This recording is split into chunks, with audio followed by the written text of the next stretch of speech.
So, yan mga idol, meron tayong gagawin dito na Rouser 180. So, hindi na itong umaandar, no? Ayan, paandarin natin, no? So, pag ang mga ganito mga idol, no, ayaw umandar, meron namang gas. So, unang-una natin i-check dito is yung kuryente. Okay, so pagkatapos sa kuryente, check natin kung ano yung mga walang supply sa CDI. Kasi napakahalaga po mga idol na mayroong supply itong itong apat na to mga idol na wire, napakahalaga na may supply. Unang-una, itong dalawang wire sa ignition coil, sa isa dito, doon, tsaka ito, isa, di ba? Tapos pangatlo mga idol, itong itim na may liner na dilaw, dapat may supply din to.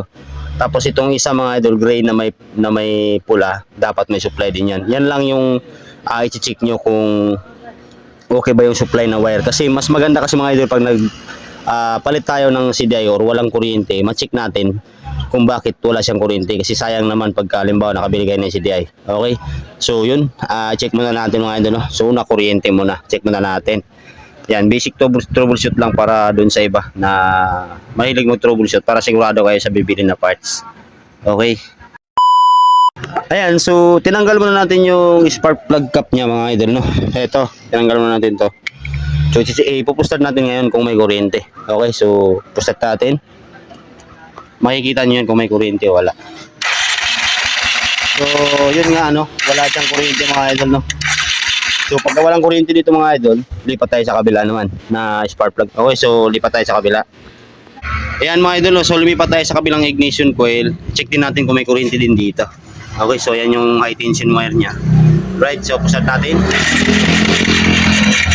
So, wala siyang kuryente mga idol.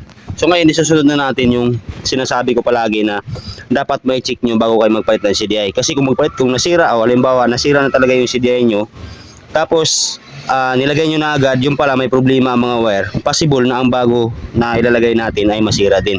So paano ba i-check? Ito, step by step para malaman nyo. Ayan o, so tinanggal na natin yung socket ng CDI. So meron siyang wire na bali, 6 na wire to mga idol. Yan, 6 na wire, no? Dalawa dito, itong dalawa na to mga idol, ito yung sa ignition coil niya. Okay, so ito i-test light natin, itong dalawa ng wire na to. Pero naka-negative yung ating test light. Ngayon iti-tester natin to, dapat dito mga idol hindi ilaw yung ating test light kasi naka-negative siya eh. Okay? Yan, test light natin. Ayan. Ayan, so wala siyang ilaw, no? Walang ilaw yan. Okay, so wala. Okay yun. Yung isa naman niya, yan, isa ding wire niya. So wala din. So goods yan mga idol, no? Ngayon ililipat natin dito sa positive yung test light natin. Tapos i-test light natin to. Dapat ang laman nito mga idol, kung ano yung laman ng battery, yun din dapat ang laman ng dalawa na to. Test light mo nga muna yung battery, sir. Ayan o. Tingnan nyo yung battery niya ay 13. Yun, 13, malakas yan.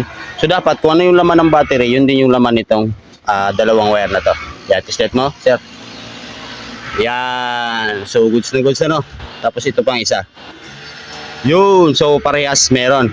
Okay, so ngayon dito naman tayo sa itim na may liner na dilaw. Itong itim na may liner na dilaw, sir. Yan. Yan. So itong itim na may liner na dilaw, napakahalaga nito kahit nakapatay po yung ating motor, no. Napakahalaga na meron yan supply kasi yan po yung ground. Okay, so test light mo, sir. Naka-positive yung ating test light. Test light mo, sir. Dapat meron yan. Yun, no. So ibig sabihin, napapasukan ng ground yung ating CDI. So goods yun, no. Tapos dito na tayo sa ito, yung gray na may pula. Itong gray na may pula mga idol, ito yung supply niya na accessory wire. Itong dalawa na to ang napakalaga para mapagana niyo yung CDI nyo. Ngayon, yung test light, ililipat nyo sa ground. Okay, so ililipat natin sa ground. Tapos test light natin itong gray na may liner na pula. Ayan, di ba? Siyempre wala, di ba? Kasi nga accessory wire yan. So dapat yan, magkakaroon lang ng supply yung test light natin o ilaw ng ang test light natin pagka sinusi natin yung motor. Baka mo, sir. Ayan. Yung gray, yeah. Ayan o, tignan nyo ha. Wala siya, di ba? Ngayon i-open natin. So dapat meron. So okay na okay yan mga idol, no? 12.6. So yan yung galing sa kanyang ignition switch. So ibig sabihin mga idol, no, goods yung ating supply lahat ng mga wire. So ligtas ito pagka naglagay tayo ng bagong CDI. So yun, papalitan na natin siya ng bagong CDI gawa ng bumigay na rin tong CDI niya. Okay, so walang kuryente. Okay, so lagay natin yung CDI na bago. So, ayan mga idol, no, nilagay na natin yung CDI. Ngayon mga idol, no, pagkalagay nyo ng CDI, pagka susi nyo ng motor, huwag nyo agad ipo-start. So ngayon, pagka sinusi nyo, palipasin nyo muna kahit mga 10 seconds, kakapain nyo yung CDI kung umiinit. Kasi pag nag-init, ibig sabihin may problema sa wire. Okay, susi natin. Yan. Kahit mga 10 seconds lang, kasi kung may grounded talaga mga idol, ay itong CDI mo, saglit lang to, sa isang idlap. Sa mga 10 seconds lang, kapakapain nyo lang yung CDI, dapat hindi siya mag-iinit para sigurado na hindi agad masisira. Kasi kung gagana man to ngayon tapos umiinit, ay possible, mga ilang araw lang gagamitin. Okay, so yun. Yan, so okay naman, no? Hindi naman siya nag-iinit. Ngayon, ipupustart na natin siya. So yan, tinanggal natin yan. No? Titingnan natin kung may kuryente na siya. Start natin. Oh, mandar na nga agad eh. Yan, so meron na, oh. Yan, oh. Yun, so malakas, no? Lipat tayo sa kabila. Yan. Yan. So ito yung high tension wire niya na isa. Pusat din natin. Yun. So meron na mga idol, no? Okay, so ito mga idol, under na to. So ganun lang ang pag-troubleshoot ng mga CDI, lalo na sa mga router mga idol, no? Para kahit paano. Pag nagpalit kayo ng CDI, sigurado kayo na hindi agad masisira. Okay? Basta yan, no? Papayin nyo bago nyo siya paandarin.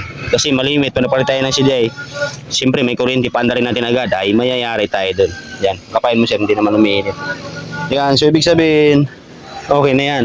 Yan, so ito mga idol, kakabit na natin yung spark plug, tapos titingnan natin kung ano yung andar nito. Alright. Yan, so pusat na natin siya, nilagay na natin yung spark plug cap niya, pati yung kabila, pusat na natin, no?